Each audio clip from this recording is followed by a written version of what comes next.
जय जगन्नाथ। मैं शिवानी चक्रवर्ती अपने चैनल बोंकलिंग फूड टेल्स में आप सबका स्वागत करती हूँ। जो हमने कल कहा था कि हम 2 एपिसोड बनाएंगे स्नान पूर्णिमा के ऊपर, कल हमने एक एपिसोड बनाया था और आज उसका दूसरा पार्ट है। और जो हमारी आज की रेसिपी है वो है औदा हेंगू खिचड़ी, जो भगवान का बहुत ही प्रिय है। तो जैसा हम करते हैं, पहले चलिए खिचड़ी बना लेते हैं, बाद में आके बात करेंगे। और खिचड़ी बनाने के लिए मैं एक बात अपने सब्सक्राइबर से कह देना चाहती हूँ कि जो वो रथ यात्रा का जो हमारा एपिसोड होगा, मतलब गुंडीचा का जो एपिसोड होगा, श्री गुंडीचा का, तो उसमें मैं भगवान जगन्नाथ जी के एक्सक्लूसिव प्रसाद लेके आ रही हूँ। और उसको ढूंढने के लिए मुझे 4 महीने लगे, उस रेसिपी को ढूंढने के लिए। और फाइनली मुझे वो मिल गया है। मुझे ऐसा लगता है कि भगवान जी ने मुझे वो रेसिपी खुद दी है और वो मैं आपके साथ शेयर करूँगी रथ यात्रा के दिन, मतलब उसके पहले दिन। और तो इंतज़ार कीजिए उस एपिसोड का, क्योंकि वो जो प्रसाद होता है वो बाहर नहीं मिलता, वो सिर्फ मंदिर में मिलता है और बहुत कम क्वांटिटी में बनता है। तो हम रथ यात्रा के दिन वो प्रसाद बनाएंगे। तो चलिए पहले खिचड़ी बना लेते हैं, बाद में आगे जो हमारा आज का एपिसोड है स्नान पूर्णिमा के ऊपर, उसमें बात करेंगे। जय जगन्नाथ। अभी हम अपने किचन में हैं और आज हम बनाने जा रहे हैं खिचड़ी। उसका नाम है औदा हेंगू खिचड़ी। जगन्नाथ जी को दिन में 4 बार खिचड़ी का प्रसाद लगता है और वो है ताटो खिचड़ी, नुखुरा खिचड़ी, औदा हेंगू खिचड़ी और सानो खिचड़ी। तो वो सारी खिचड़ी तो हम बनाएंगे, लेकिन आज जो मैंने चुना है वो है औदा हेंगू खिचड़ी। और इसके लिए सामान क्या क्या लगता है, चावल लगता है। जितना आप चावल लेंगे उसका एग्जैक्ट आप लेंगे आधा दाल। यहाँ पर मैंने 2 कप चावल लिए हैं और 1 कप मैंने दाल लिया है। और ये छिलके के साथ जो है मूंग दाल है, इसमें मूंग दाल जाता है। आप बिना छिलका वाला जो येलो दाल होता है उसको भी ले सकते हैं। और ये हींग है जिसको मैंने पानी में भिगो के रखा है। और ये है अदरक, कसा हुआ अदरक, 1 तेज़पत्ता, 1 बड़ी इलायची, और ये है थोड़ी सी जीरा, साबुत जीरा और नमक। और चावल मैंने यहाँ पर गोविंद भोग लिया है। मैं जगन्नाथ जी के हर प्रसाद में यही चावल यूज़ करती हूँ। आप चाहें तो राजभोग ले सकते हैं या फिर वो लंबे दाने वाला जो बासमती आता है वो भी ले सकते हैं। जैसा मैंने पहले अपने रेसिपी में कहा था कि ये भी बासमती ही है। और जितना आप चावल लें उससे 4 गुना ज़्यादा पानी लें, क्योंकि मिट्टी के पॉट में बना रही हूँ। अगर आप मिट्टी के पॉट में बना रहे हैं तो 4 गुना ज़्यादा पानी लें। मैंने यहाँ पे 2 कप लिया है चावल, तो उसी हिसाब से मैंने पानी लिया है। मैंने भिगो के रख दिया था पहले। अगर आप चावल भिगो के रखेंगे तो उसी हिसाब से 1 कप पानी कम कर दीजिएगा, क्योंकि चावल मतलब वो क्या, उसका स्टार्च बहुत ज़्यादा निकल आएगा अगर ज़्यादा पानी होगा। तो ये हो गया। तो चलिए अभी उसको बनाना शुरू करते हैं। अभी देखिए मैंने पानी पहले से ही गर्म करने के लिए रख दिया था। और जो मसाले हमने यहाँ पर लिए थे उसको हम इसमें डाल देंगे। पहले ये मैंने अदरक डाल दिया और 1 तेज़पत्ता है उसको भी डाल दिया। और इसमें चीज़ें ज़्यादा नहीं जाती, बहुत कम जाती हैं। और जो बंगाली खिचड़ी होती है और उड़िया खिचड़ी होती है मंदिर में, वो बहुत मतलब चीज़ों में बहुत ज़्यादा फ़र्क होता है। और जगन्नाथ मंदिर की खिचड़ी दूसरे मंदिरों की खिचड़ी से बहुत अलग होता है।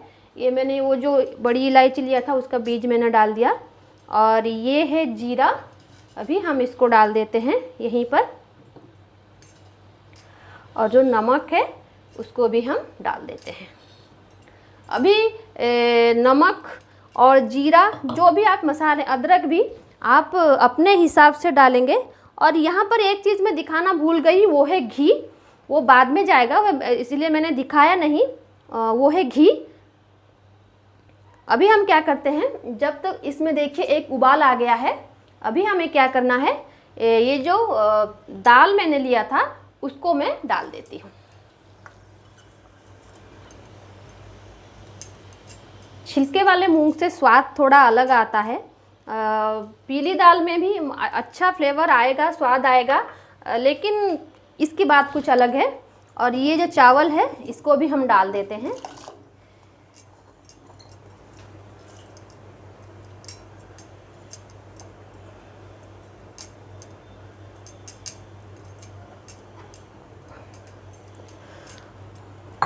और जो हींग मैंने रखा था उसको थोड़ा बाद में डालेंगे। अभी हम क्या करेंगे, इसको 15 मिनट के लिए ढक देंगे, ढक के पकाएंगे। अगर ढकने के बाद अगर पानी निकल आता है ऊपर से तो आप ढक्कन को निकाल दीजिएगा और उसे खुले में वैसे पकाइएगा जब तक पानी थोड़ा कम ना हो जाए। अगर नहीं निकलता तो अच्छी बात है, वैसे ढक के 15 मिनट तक पकाइए। हम 15 मिनट के बाद आके देखेंगे कि कैसा बना है। अभी देखिए मैं 15 मिनट बाद आई हूँ। जैसा मैंने कहा था कि वो ऊपर से चला आएगा, और ये देखिए थोड़ा ऊपर से चला आया था। फिर मैंने उसको गैस को थोड़ा धीमा कर दिया। अभी 15 मिनट के बाद देखते हैं। ये देखिए 15 मिनट बाद वो तकरीबन आधा पक चुका है। और अभी हमें क्या करना है, जो हींग हमने रखा था पानी में घोल के उसको इसमें दे देना है। उसको दे के ये हींग हमने डाल दिया। फिर उसको और 15 मिनट तक के लिए हमें वैसे धीमी आंच पे पकाना है, ज़्यादा नहीं, 15 मिनट, पहले 15 मिनट और बाद में 15 मिनट। उसके बाद आके हम लास्ट में जो फाइनल प्रोसेस है हमारा वो करेंगे। अभी देखिए मैं फिर 15 मिनट बाद आई हूँ और ये देखिए हमारी खिचड़ी पूरी तरीके से बनके तैयार है। और अभी हम क्या करेंगे, ये जो मैंने घी लिया है, मैंने दिखाया नहीं था पहले, और इस घी को हम इसके ऊपर डाल देंगे। आप जितना घी खाना चाहते हैं उतना लीजिए, कम देना चाहते हैं कम दीजिए, ज़्यादा देना चाहते हैं ज़्यादा दीजिए, लेकिन मंदिर में तो बहुत घी का इस्तेमाल होता है। अभी देखिए जो थोड़ा थोड़ा पानी है, हमें तो ये पानी तो नहीं चाहिए, तो अभी हम क्या करेंगे, इसको ढक देंगे और गैस को ऑफ कर देंगे। उसके बाद हमें क्या करना है, 20 से 25 मिनट तक उसको इसी हांडी में रहने देना है, क्योंकि ये मिट्टी की हांडी है और वो जो बाकी थोड़ा बहुत पानी रह गया है वो उसको सोख कर लेगा। तो अभी हमें 20 मिनट तक उसी में रहने देते हैं। बाद में दिखाऊंगी कि वो कैसे बना है। खिचड़ी मैंने बना लिया है, उसको ठंडा होने के लिए मैंने रख दिया है। तो जहाँ कल हमने बात की थी भगवान जी की जो स्नान पूर्णिमा की जो विधि होती है वो कैसी होती है, आज हम कुछ और टॉपिक के बारे में बात कर उसी से रिलेटेड। और जो पहला है वो है, आज जो स्नान पूर्णिमा होता है वो भगवान जी का जन्मदिन होता है। मतलब जो भगवान जी जब जन्म वेदी में वो पहली बार अवतरित हुए थे, जब उनकी मूर्ति बनाई गई थी भगवान जगन्नाथ बलभद्र सुभद्रा जी की, तो जो पहला स्नान हुआ था, स्नान होने के बाद उसके बाकी रिचुअल्स होने के बाद वो स्थापित हुए थे, तो ये वही था। इसलिए स्नान पूर्णिमा को उनका जन्मदिन कहते हैं। और जहाँ हमने कल बात की थी कि भगवान जी आते हैं, स्नान करते हैं, स्नान करने के बाद उनका वेश होता है, लेकिन उसी बीच में क्या होता है ना, जो गजपति महाराज होते हैं वो आकर वहाँ पर छेरा पोहरा करते हैं। छेरा पोहरा क्या होता है, छेरा पोहरा वो होता है, वो एक झाड़ू होता है, वो सोने की जो उसकी मुट्ठी होती है वो सोने की होती है, और उसी में से भगवान जी के सामने झाड़ू लगाते हैं गजपति जी, जो प्रथम सेवक होते हैं जगन्नाथ जी के। और ये उनका एक सेवा में आता है जो वो करते हैं स्नान पूर्णिमा के वक्त और रथ यात्रा के वक्त और बाहुड़ा के दिन। ये तीनों दिन कंपलसरी होता है गजपति जी का आके वहाँ पे छेरा पोहरा करना। और अगर किसी कारणवश गजपति जी वो नहीं कर पाएँ तो उनके जो प्रतिनिधि होते हैं, मुदिरस्त उनको कहते हैं, वो आके वहाँ पर छेरा पोहरा करते हैं, वो विधि को निभाते हैं। और लास्ट ईयर भी गजपति जी नहीं आए थे स्नान पूर्णिमा के वक्त, कोरोना की वजह से जो प्रोटोकॉल था कि 60 साल से जो अधिक उम्र के लोग हैं वो नहीं आएंगे, तो नहीं आए थे। उनके बेहाफ पे मुदिरस्त ने किया था। और इस साल भी वही हुआ है। उनके 2 सेवक हैं गजपति जी के, वो कोरोना पॉजिटिव हो गए हैं, इसलिए इस बार भी मुदिरस्त ने ही वो सेवा प्रदान किया है। जो मुदिरस्त होते हैं वो गजपति जी के प्रतिनिधि होते हैं और उनकी मंदिर में बहुत सारी सेवाएं होती हैं जो गजपति जी नहीं कर पाते, उनके बेहाफ पे मुदिरस्त करते हैं। तो वो एक नाबालिग लड़का होता है, जो साबालिग होते हैं उनको ये करने की मतलब अनुमति नहीं है, नाबालिग लड़का ही वो ऐसा करेगा। जब गजपति जी का पुष्याभिषेक होता है हर साल, तो इसी मुदिरस्त का भी होता है, उसके सर पे साड़ी बांधी जाती है, उसके बाद वो मुदिरस्त होता है। तो खैर जब मैं गजपति जी के बारे में एपिसोड बनाऊंगी तो इसके बारे में हम विस्तृत तरीके से जानकारी लेंगे। और आज का जो वेश होता है वो होता है क्या, उसे गजवेश कहते हैं। मतलब गजानन नहीं, गज वेश होता है वो। क्योंकि गजवेश इसलिए होता है क्योंकि आपने अगर अच्छी तरीके से देखा होगा तो भगवान गणेश की जो होते हैं एक दांत होते हैं, एक दांत उनके नहीं होते, लेकिन जगन्नाथ जी जो वेश होते हैं उनमें उनका 2 दांत होते हैं। और ये ऐसा मान्यता है कि ये भगवान अपने किसी भक्त की मनोकामना पूर्ति के लिए ये वेश धारण किया था। और वो इसलिए क्योंकि उनका तो नहीं, एक गणपति भट्ट नाम के एक भक्त थे जो गणपति की आराधना करते थे, और वो मराठा थे, महाराष्ट्र में रहते थे, उनका नाम था गणपति भट्ट। और वो गणपति के अलावा किसी और को ब्रह्म के रूप में स्वीकार नहीं करना चाहते थे। बाकी जो भी उपासना करते हैं जिस भगवान की, तो उनके प्रति उनका व्यवहार जो था बहुत र्यूड था, क्योंकि उनके लिए गणपति के अलावा और कोई भगवान नहीं था। तो अगर कोई उसे मनाने के लिए जाता कि नहीं, हर किसी का अपना मत है, हर किसी का अपना पंथ है, जो जिसे मानता है वो उसके लिए ब्रह्म है, तो उनके साथ उनका व्यवहार बहुत ख़राब होता था। तो जब उन्होंने जगन्नाथ जी के बारे में सुना कि वो ब्रह्म हैं, तो वो तो मानते नहीं थे ना, वो तो जगन्नाथ जी को बिल्कुल भी नहीं मानते थे, जगन्नाथ जी का किसी को नहीं मानते थे कि वो भगवान हो सकते हैं, उनके लिए गणपति ही थे। तो बहुत सुनने के बाद उन्होंने एक दिन तय किया कि वो श्रीक्षेत्र आएंगे और देखेंगे कि वो ब्रह्म क्या है। तो वो ये मतलब चिंता करके आए थे कि वो गणपति ही होंगे। तो वो महाराष्ट्र से उड़ीसा आए, रास्ते में उनको बहुत तकलीफ़ हुई, बहुत तकलीफ़ का उन्होंने सामना किया, और फाइनली जाके वो मंदिर में जगन्नाथ जी को दर्शन किए। और जब उन्होंने जगन्नाथ जी को दर्शन किया तो उनका जो गुस्सा था वो 7वें आसमान पर पहुंच गया। मतलब जगन्नाथ जी का रूप और गणपति जी का रूप कहीं से भी मेल नहीं खाता था, दोनों अलग दिखने के लिए होते हैं। तो वो अपने आप को कोसने लगे कि क्यों वो जगन्नाथ जी को देखने के लिए आई है, इनमें कोई ब्रह्म नहीं है। तो वो वापस गुस्से में वापस महाराष्ट्र के लिए रवाना हो गए। तो रास्ते में एक अनजान आदमी उसको मिला। तो उन्होंने उससे पूछा क्या है, तो उनको बताया ये मैं महाराष्ट्र से आया हूँ, मैं गणपति का भक्त हूँ और वो ब्रह्म है, और मुझे बताया गया था कि श्रीक्षेत्र में ब्रह्म है, इवन यहाँ पर कोई ब्रह्म नहीं है, यहाँ पर कोई और बैठा है। तो वो जो अनजान आदमी था, तो उन्होंने उनको कहा आप जिनकी आराधना करते हैं उनको अपने मन में धारण करिए और फिर से जाके उनको दर्शन कीजिए, फिर देखिए वो आपको दर्शन देते हैं या नहीं।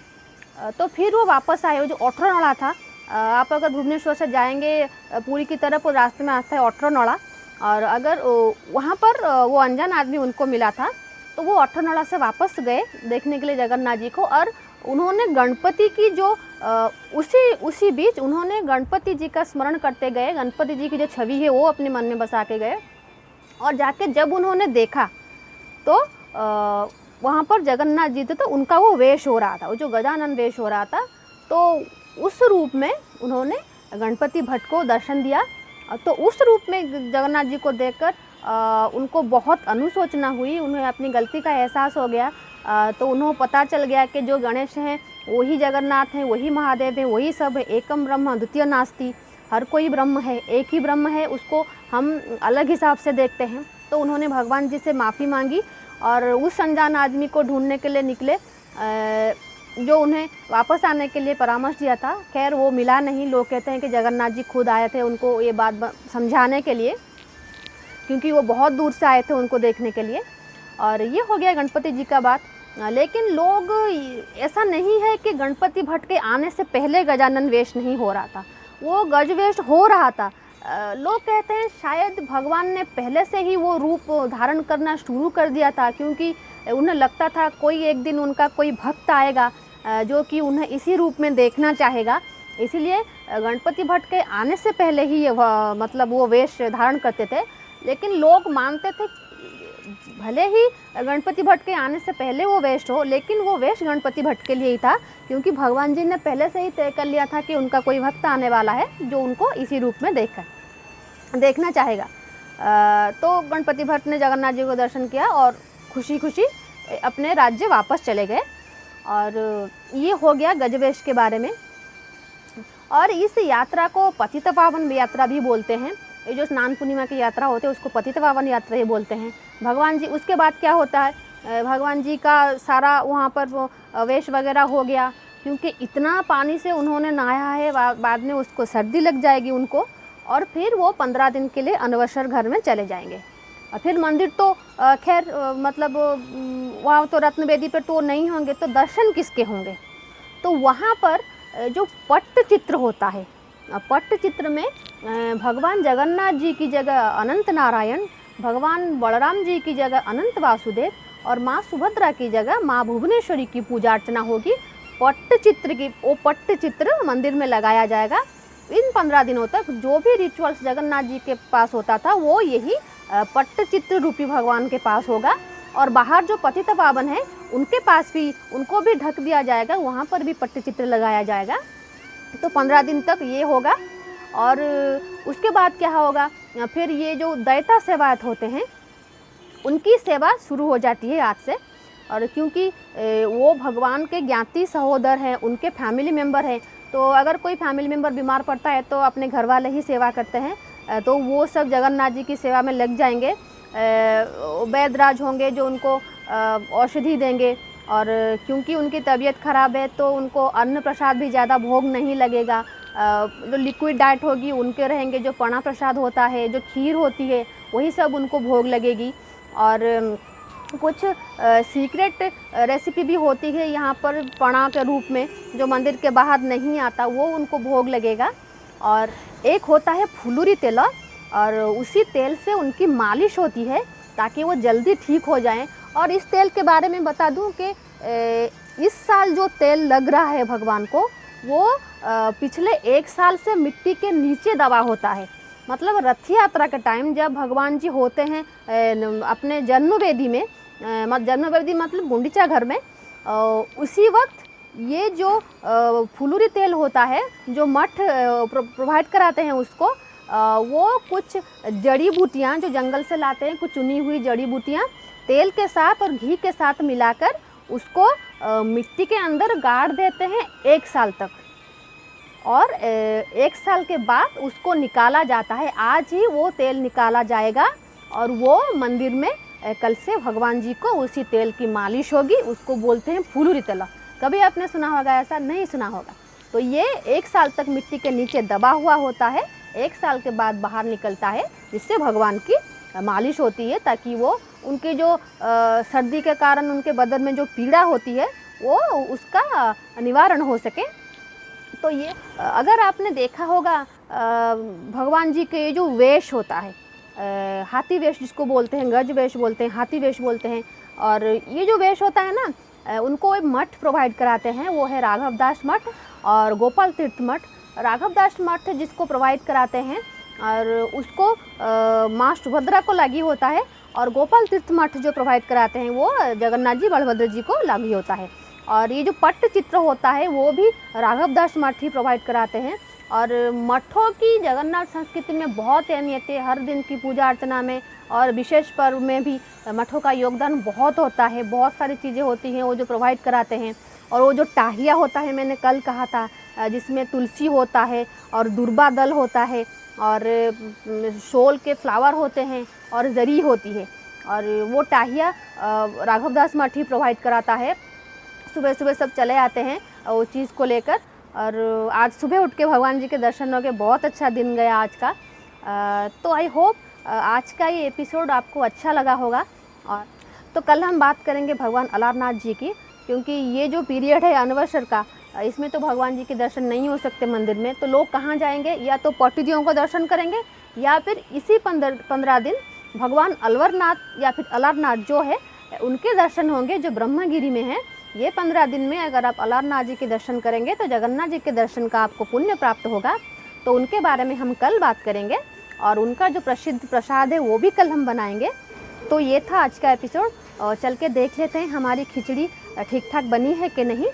तो अगर आज का हमारा आपका ये एपिसोड अच्छा लगा हो तो प्लीज़ इसे लाइक और सब्सक्राइब ज़रूर कीजिए। तो आज के लिए इतना ही, रहते हैं। जय जगन्नाथ। तो ये है आज की हमारी भोग अदा हिंगू खिचड़ी। आई होप आपको ये रेसिपी अच्छी लगी होगी। तो अगर आपको आज का हमारा ये वीडियो अच्छा लगा हो तो हमारे चैनल को लाइक और सब्सक्राइब ज़रूर कीजिए। और आज का हमारा ये वीडियो देखने के लिए आपका बहुत बहुत धन्यवाद। रहते हैं। जय जगन्नाथ।